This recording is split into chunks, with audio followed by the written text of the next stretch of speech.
અમદાવાદ શહેરની ટ્રાફિક સમસ્યાઓના નિવારણ માટે પોલીસ કમિશનર GS મલિકના અધ્યક્ષસ્થાને ટ્રાફિક સલાહકાર અને સંકલન સમિતિની એક મહત્વપૂર્ણ બેઠક યોજાઈ હતી। આ બેઠકમાં શહેરના તમામ ધારાસભ્યો, ટ્રાફિક સલાહકાર સમિતિના સભ્યો અને ઉચ્ચ પોલીસ અધિકારીઓ ઉપસ્થિત રહ્યા હતા, જેમાં વર્તમાન ટ્રાફિકની ગંભીર સમસ્યાઓ અને તેના અસરકારક ઉકેલ માટે સવિસ્તાર ચર્ચા વિચારણા કરાઈ હતી। આ બેઠકનો મુખ્ય ઉદ્દેશ આગામી સમયમાં ટ્રાફિક વ્યવસ્થા વધુ સુદૃઢ બનાવી નાગરિકોને રાહત આપવાનો છે।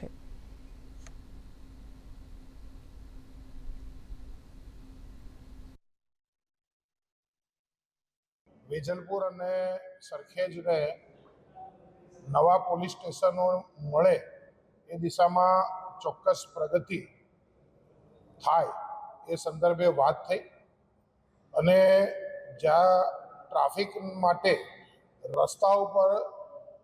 એક પીળો પટ્ટો મારવામાં આવે,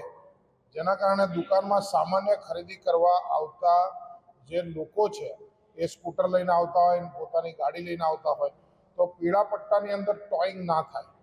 એ પ્રકારની એક રજૂઆત કરી છે, જેના કારણે સામાન્ય નાગરિક અને દુકાનદારનો ધંધો એ બંને બગડે નહીં।